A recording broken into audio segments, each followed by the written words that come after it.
There you go. Air fryer. It fries using air. Britain, what you buy is your business. Helping you pay less interest is ours. You could get 0% interest for up to 24 months on all your purchases with a Barclaycard Platinum credit card. You're flying without wind. It fries using air. Barclaycard. Make money work for you. Magic family moments deserve the perfect setting. A stylish awning from House is the ideal addition to your outdoor space. Available in a range of colours and finishes, and with the option of integrated lighting and heating, you can enjoy your outdoor space for even longer. Now that is magic. House awnings, made for life. How long's it been then? We met about 8 years back. What? Yeah, serious relationship. He has this way of looking into my eyes. Knows how to treat me. Gentle, considerate. Did I tell you he owns his own business? I think he's going to pop the question. Better or worse? Better. Our opticians and audiologists own their stores, so your care is their business, which can make them rather popular. Apparently, he's seeing half the town. Book an appointment today. I bought cars on finance, so I've made my claim. If our lenders charge hidden commissions, then I've made my claim. I could be owed thousands. I've made my claim. I've made my claim. I've made my claim. I've made my claim. It's so quick and simple. You could be owed thousands in hidden commissions from vehicles bought on finance since 2007, even without the details. I've made my claim. Trust myclaimgroup.co.uk. Claims made simple. There you go. Air fryer. It fries using air. Britain, what you buy is your business. Helping you pay less interest is ours. You could get 0% interest for up to 24 months on all your purchases with a Barclaycard Platinum credit card. You're flying without wind. It fries using air. Barclaycard. Make money work for you.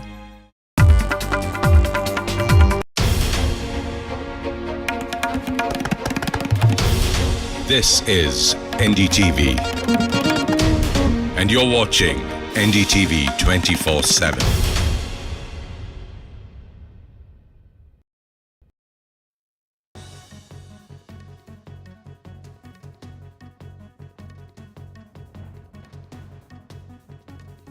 Thanks for staying with NDTV. You're watching The World Report, and I am Arjun, Samar, Mahendran. Now, top story this Wednesday, viewers. Now, as the West Asia war keeps on simmering, here are 20 simulations. That's correct. We've fleshed out 20 simulations of the possible worst-case scenarios. It's a look at how fast, if indeed, things could unravel in the West Asia. On your screens right now, first up, the first scenario we fleshed out for you. What if Israel launches a second wave on Iran's nuclear Fordow site? Now, not only will this lead to contamination in the area, but also an all-out nuclear escalation between the two warring sides. Now, on to the second scenario that we fleshed out from you. Iran fires ballistic missiles at Tel Aviv. Now, this will ignite fears of an all-out war again across West Asia if that comes to fruition, viewers. Now, the third scenario we have mapped out for you here. What happens if Hezbollah opens a full front in North Israel? We already know Israel has been and currently is also fighting a multi-front war. This will essentially open another front, which the Israeli Defense Forces will virtually have to protect. Moving on to the fourth scenario that we fleshed out for you. Israel bombs IRGC bases in Damascus. Now, well, if this happens, Syria will in fact also be pulled in to the conflict, expanding the battlefield beyond just Iran and Israel. Over to the fifth scenario now. US Navy destroys Iranian radars in Hormuz. The Strait of Hormuz, if US Navy takes out key Iranian radar systems, asserting dominance in the Gulf. And who will do that? The US Navy's CENTCOM is in charge of missions in the Middle East. On to the next scenario, the scenario number 6. Iran attacks US bases in UAE and Iraq. A no-brainer here. If Iran does so, not only will the US, but other Middle Eastern countries will also be dragged into this conflict. further and further, only exaggerating it. On to the next scenario now we have fleshed out for you. Saudi and Emirati defense systems go active. In case of this happening, you have to prepare for incoming fire, not only from Israel, but also from the United States. The next scenario we have for you up on our screens right now: if Israel strikes Iranian missile silos with F-35. Remember, these F-35s made in the US also need US permission to engage these fighter jets, the 5th-gen fighter jets, in combat. And it'll be a preemptive limit to the retaliation, in fact. The next escalation scenario. Now, what happens if China moves warships into the Strait of Hormuz? As I pointed out earlier, the CENTCOM, the US CENTCOM fleet, is responsible for the Middle East. Now, if this happens, if China were to in fact move warships into the Strait of Hormuz, it would lead to a direct conflict between Washington and Beijing. On to our 10th scenario now. From China, we move to Russia. Russia threatens NATO if intervention escalates. We've all seen the close relationship that Moscow and Tehran share. In fact, Moscow has been using Iranian drones to target Ukraine and considers Iran one of its closest strategic allies. On to the 11th scenario we fleshed out for you. Iran launches massive drone swarms on Israeli airfields. Now, Israel has, or so it claims, to have neutralized around 1/3 or more than 60% of Iran's air defenses. And in a scenario where Iran is actually able to take out some Israeli fighter jets or even damage their airfields, that will be a big problem for Israel, because right now Israel virtually controls the Iranian skies. Moving on to the 12th scenario we have for you. Israel conducts decapitation strike on Iranian leadership. Glimpses of what we've already seen. The head of the IRGC was eliminated on Friday, followed by the new IRGC chief being eliminated on Tuesday. Moving on to the 13th scenario we have for you. Iran declares national war footing and closure of the Strait of Hormuz. Of course, this will lead to a massive economic fallout, because the Strait of Hormuz is it's a very international shipping route for international containers and, of course, for global northwest trade. Now, the 14th scenario, US launches a full-scale air campaign from aircraft carriers. Again, the CENTCOM will be very pivotal here, because US has a barrage or a big amount or a large amount of fighter jets positioned in the Middle East in its CENTCOM fleet. Moving on to escalation number 15. Israel hints at nuclear options under the Samson doctrine. So this would perhaps be one of the biggest escalations, where Israel announces that it is going to press the nuclear red button, and this will in fact not only escalate. Escalation 6 now is Iran test fires long-range ballistic missiles in show of strength. So we already know that Iran has claimed that its missiles can not only reach Israel, but can also in fact target other European countries that are farther away, pulling European Union into the conflict as well. Escalation 17 we have for you next. Now, Russia deploys nuclear strategic bombers to Syria. We mentioned how Syria could in fact be pulled into the war, and Syria, being a close ally of Russia, might even let Moscow and Putin deploy some of his bombers in its airfield, again leading to an all-out conflict. Scenario 18, Israel uses low-yield nuclear device on military targets in Iran. Now again, any use of a military asset or a warhead by Israel will of course escalate the conflict beyond just the region, beyond just the two countries. There's a lot of Arab countries also in the middle which will get embroiled in this conflict. Scenario 19, Iran retaliates with a dirty bomb via proxy in Tel Aviv. So after the October 7 attacks, we've been seeing how the Iranian leadership has been actively, in fact, sponsoring the Hezbollahs, the Houthis in Yemen, and also the Hamas in Gaza. So through one of its proxies, if it's able to smuggle a dirty bomb into Tel Aviv, or Israel that will lead to an unprecedented conflict. And finally, the 20th scenario we have for you here, global markets crash as United Nations declares a catastrophic alert. Now, this can happen in a situation where the Strait of Hormuz, as we discussed, is blocked by Iran, or there's, of course, the conflict spreads to the ocean as well. Now, this was an example of how fast actually this conflict could spiral. In fact, viewers, you should share this simulation to remind the world peace is not a choice until it's not. Now, moving on, India has never asked for and will never accept a third-party mediation to resolve the issue of Pakistan's illegal occupation of parts of Jammu and Kashmir. Now, this was the highlight of PM Narendra Modi's late Tuesday phone conversation with US President Donald Trump. In fact, Foreign Secretary Vikram Misri briefed the press Wednesday morning about that 35-minute phone call which took place while Mr. Modi was actually in Canada, in fact, to attend the G7 summit. He said the topic came after Mr. Trump asked PM Modi for details, in fact, about Operation Sindoor. The PM, meanwhile, told Mr. Trump India's response had been measured and targeted only terror camps in Pakistan and Pakistan-occupied Kashmir as well. The PM then also underlined India's position on third-party mediation, that it is neither wanted nor needed, and that this has always been the case. Listen in. 10 मई की रात को पाकिस्तान के हमले का भारत ने बहुत सशक्त जवाब दिया और पाकिस्तान की सेना को बहुत नुकसान पहुंचाया। उसके मिलिट्री एयर बेसिस को इनऑपरेबल बना दिया। भारत के मुंहतोड़ जवाब के कारण पाकिस्तान को भारत से सैन्य कार्रवाई रोकने का आग्रह करना पड़ा।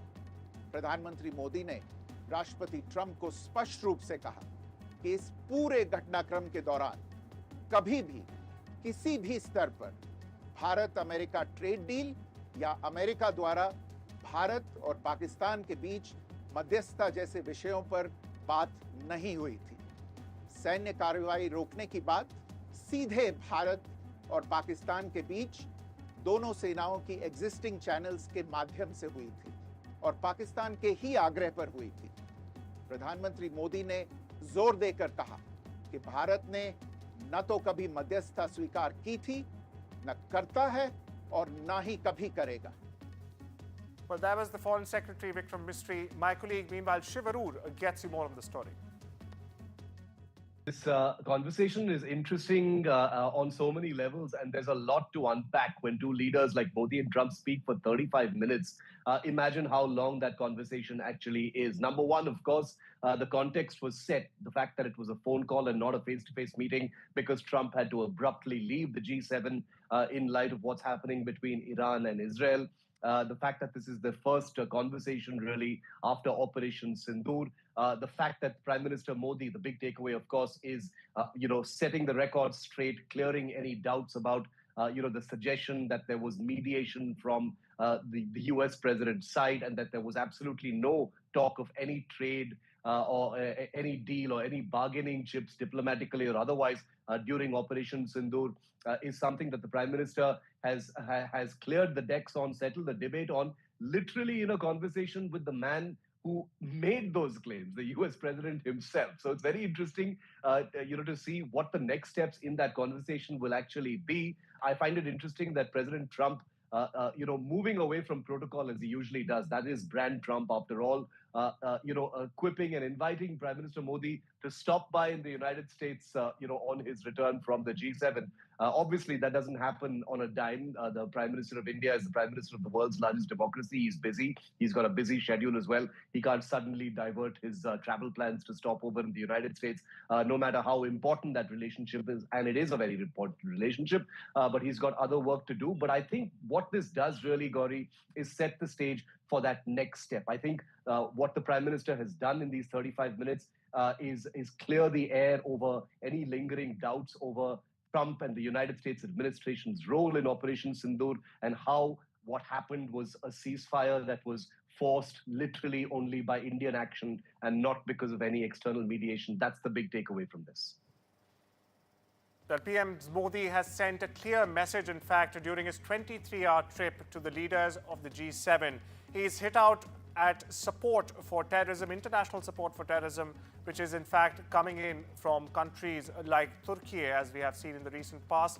He's also said, going forward, terrorism is an enemy of humanity. It's one thing that India as a country has been reiterating for decades together now. He added that no country should support terrorism and also gave out a stark warning that terror support will in fact come at a price that any country is not willing to pay.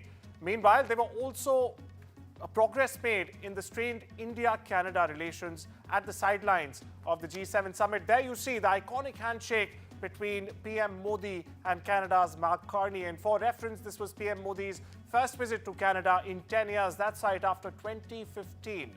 Now listen in to what both the leaders had to say. Bharat और Canada के संबंध अनेक प्रकार से बहुत ही महत्वपूर्ण है। Canada की अनेक कंपनियों का भारत में निवेश है। भारत के लोगों का भी कनाडा की धरती पर बहुत बड़ा निवेश है। लोकतांत्रिक मूल्यों को समर्पित कनाडा और भारत मिलकर के लोकतंत्र को मजबूत करना होगा, मानवता को मजबूत करना होगा, हमारे रिसोर्सेज का ऑप्टिमम यूटिलाइजेशन कर करके मानव जात के कल्याण के काम में कैसे ला सकते हैं, उस दिशा में हम प्रयास करते रहेंगे।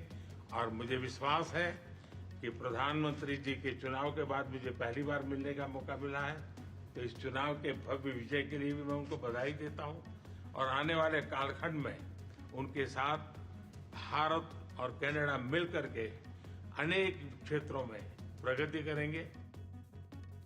We have mutual interests in security, border security, and military security, and in commercial prosperity, and we have a variety of paths of those discussions. The Government of Canada is going to agree only to those things that are fundamentally in the interest of Canada. In many cases, there's alignment with the United States, but not all. And the discussions are continuing. They're productive discussions, but they have more to go. And as I say, they'll take all the time that's necessary, but no more. After 2 years of diplomatic friction between India and Canada, both sides have decided now to appoint new high commissioners in each other's country. In a 40-minute-long bilateral meeting that took place between Prime Minister Modi and Prime Minister Mark Carney of Canada in Kananaskis on the sidelines of the G7 summit, this was the big decision that was made by the two sides. Prime Minister Mark Carney saying that this would form a foundation for the reset in the ties between the two countries. Prime Minister Modi also acknowledging the importance of India-Canada relationship. He said that Canadian companies had invested in India, Indians had invested in Canada, and thereby underlining the trade relationship also between the two sides. Both sides underlined democracy and democratic values as a basis of dealing with each other, as well as rules-based order. They spoke about issues like energy security, artificial intelligence and energy, apart from other bilateral issues that both sides believe would help restore a normalcy in their relationship. In Kananaskis, this is Maha Siddiqui for NDTV. Meanwhile, across the southern border in Washington, President Donald Trump will meet Pakistan Army's Chief General Syed Asif Munir, who is in fact in Washington currently on an official visit, on a so-called official visit, Islamabad claims. Now, the reports about the meeting come days after the White House denied inviting Munir to the U.S. Army's 250th anniversary celebrations on the 14th of June. The Pakistani military leader will meet the U.S. leader for lunch in the White House's cabinet room. This is according to the president's daily public schedule.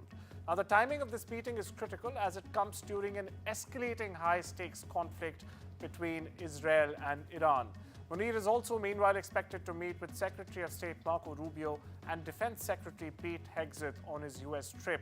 This is according to a report by Pakistani daily Dawn. And very interestingly, this visit also comes just a day after the general, addressed the so-called Pakistan diaspora in Washington amid protests which had in fact broken out right outside the Four Seasons venue inside which he was giving this address. My colleague Vishal Vivek gets us more details.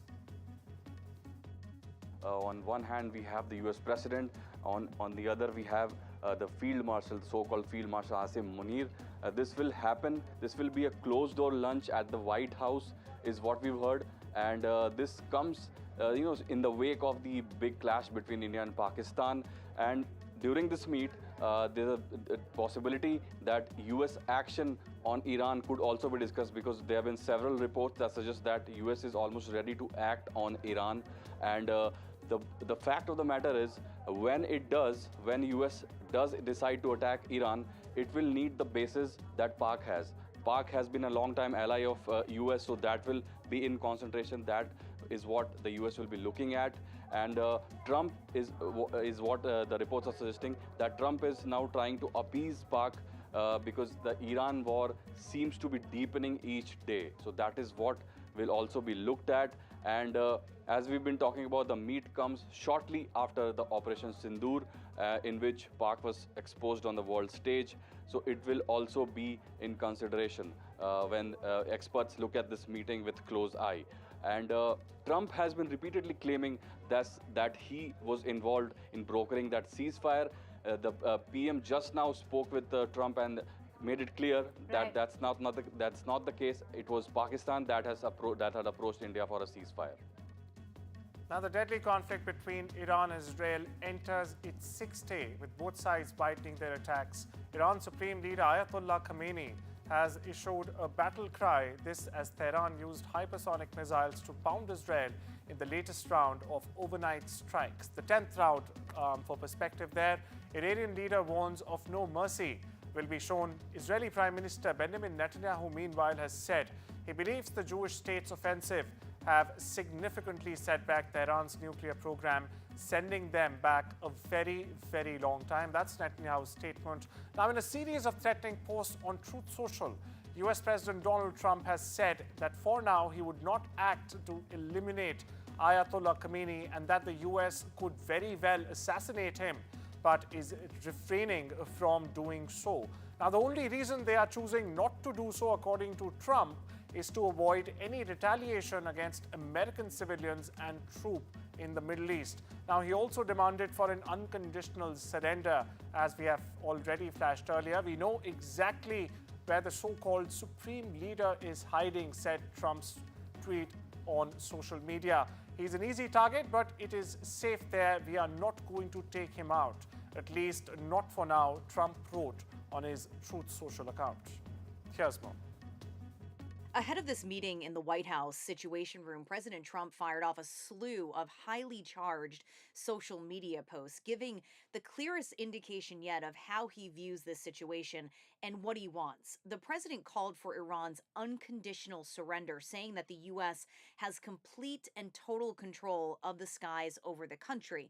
He also said the U.S. knows exactly where Iran's supreme leader is hiding, and that for now the U.S. isn't going to kill him, but the president added that his patience is wearing thin. As with everything with Trump, it's really hard to know if this is really how he feels or if this is just a negotiating tactic, but fears are mounting that this situation could very easily go off the rails.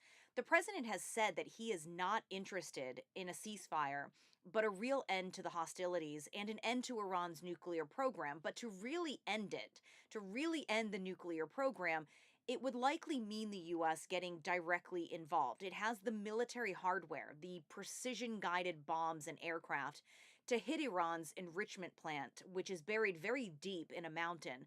Now, Israel believes the U.S. will help in this endeavor, although Trump has not confirmed this. But his vice president, J.D. Vance, perhaps has now set the stage for such a move. In a tweet, he said the president has shown remarkable restraint, but may decide he needs to take further action to end Iranian enrichment, and that decision ultimately belongs to Trump. This would be a major escalation in the Middle East and could potentially drag the U.S.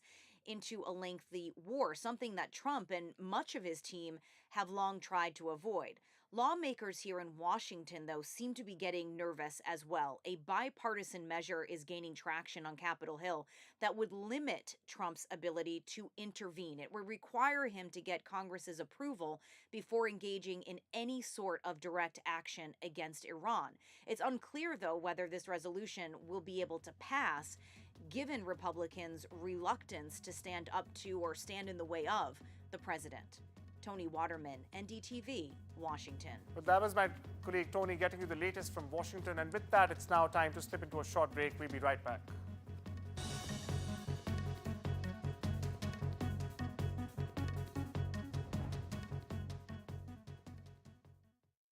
With Post Office Over 50s life cover, enjoy peace of mind knowing your family will receive a guaranteed payout when you're gone.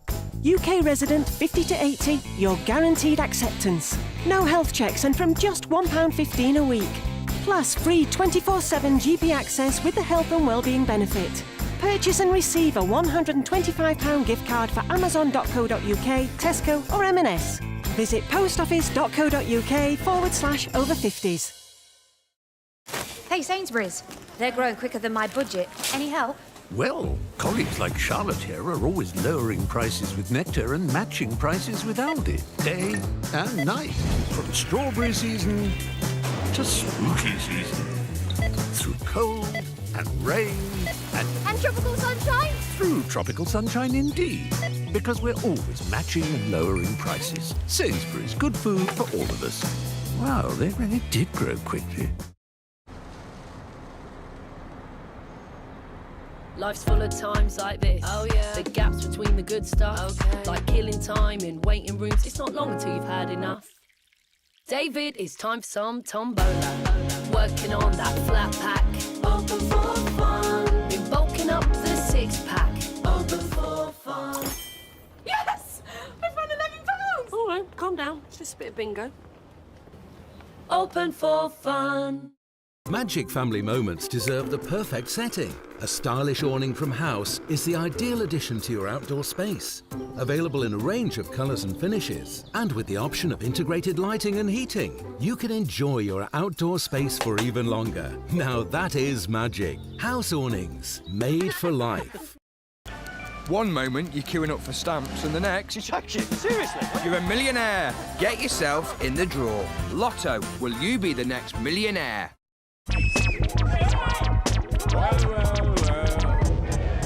Taskmaster burst the bionic zit splitter. Breakneck speed, bit drown, 10 pints of bitter.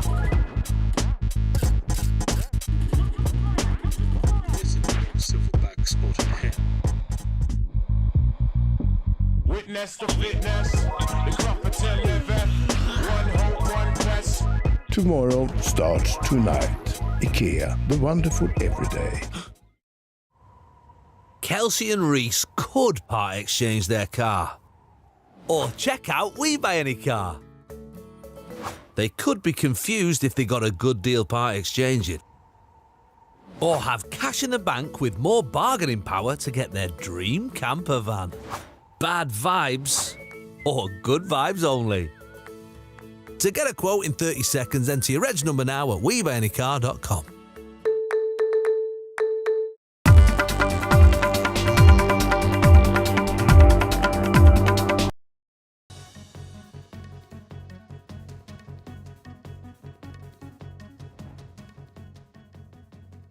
Welcome back. You're watching The World Report with me, Arjun, Samar, Mahendran. All to the biggest news from the world of business this Wednesday. Now, according to reports, Elon Musk's XAI is on track to close on a $5 billion debt raise led by Morgan Stanley, despite tepid investor demand.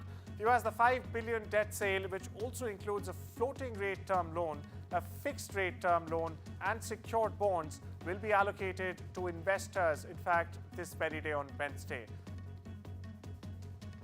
Well, that's all we have for you on this Wednesday edition of The World Report. Take care and have a wonderful day.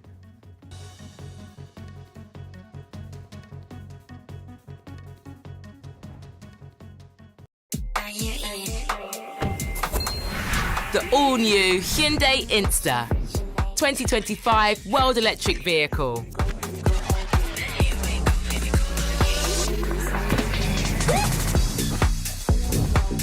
The 2025 World Electric Vehicle is here and available for a 24-hour test drive. The all-new Hyundai Insta and Insta Cross. Are you in?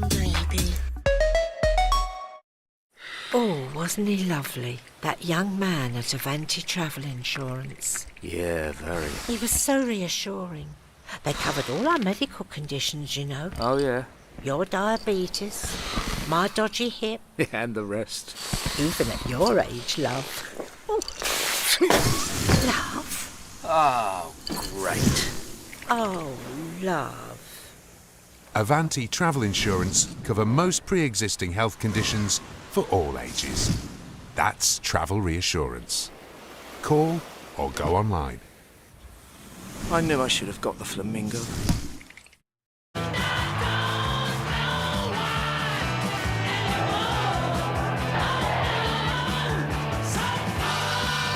The UK's first human heart transplant has been completed, supported by the British Heart Foundation. We were a noisy generation, but it might be something quiet we do that becomes our greatest legacy. Leave a gift in your will to the British Heart Foundation and fund groundbreaking research that could help save millions of lives. Search BHF Wills. We know travel can be confusing, so let us inspire you. Welcome to Qatar. Experience it all. World-class hospitality, diverse landscapes from city to sea, and fly there with the Airline of the Year 2022, Qatar Airways. Book now at travelup.com or call 0207 580 5000. Travel Up, flights, hotels, holidays. Visit bingoaliens.com/bingo for a cosmic range of bingo games, taking bingo to another dimension at bingoaliens.com/bingo. Magic family moments deserve the perfect setting. A stylish awning from House is the ideal addition to your outdoor space.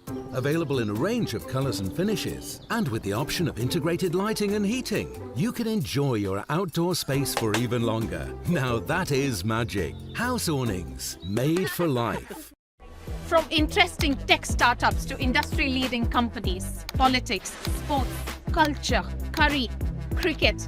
Oh, there's so much to talk about. Like me, if you too thrive on interesting conversations, this is a show you cannot miss. Watch this space to know more about all matters and all people that make Britain what it is today. Out of Britain, with me, Radhika Iyer.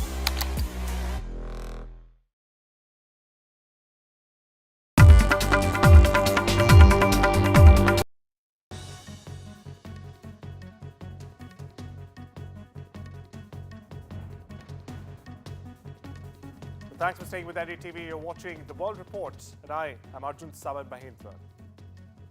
Now, top story this Wednesday, viewers. Now, as the West Asia war keeps on simmering, here are 20 simulations. That's correct. We've fleshed out 20 simulations of the possible worst-case scenarios. It's a look at how fast, if indeed things could unravel in the West Asia. On your screens right now, first up, the first scenario we fleshed out for you. What if Israel launches a second wave on Iran's nuclear Fordow site? Now, not only will this lead to contamination in the area, but also an all-out nuclear escalation between the two warring sides. Now, on to the second scenario that we fleshed out from you. Iran fires ballistic missiles at Tel Aviv. Now, this will ignite fears of an all-out war again across West Asia if that comes to fruition, viewers. Now, the third scenario we have mapped out for you here. What happens if Hezbollah opens a full front in North Israel? We already know Israel has been and currently is also fighting a multi-front war. This will essentially open another front, which the Israeli Defense Forces will virtually have to protect. Moving on to the fourth scenario that we fleshed out for you. Israel bombs IRGC bases in Damascus. Now, well, if this happens, Syria will in fact also be pulled in to the conflict, expanding the battlefield beyond just Iran and Israel. Over to the fifth scenario now. US Navy destroys Iranian radars in Hormuz. The Strait of Hormuz, if US Navy takes out key Iranian radar systems, asserting dominance in the Gulf. And who will do that? The US Navy's CENTCOM is in charge of missions in the Middle East. On to the next scenario, the scenario number 6. Iran attacks US bases in UAE and Iraq. A no-brainer here. If Iran does so, not only will the US, but other Middle Eastern countries will also be dragged into this conflict further and further, only exaggerating it. On to the next scenario now we have fleshed out for you. Saudi and Emirati defense systems go active. In case of this happening, you have to prepare for incoming fire, not only from Israel, but also from the United States. The next scenario we have for you up on our screens right now: if Israel strikes Iranian missile silos with F-35.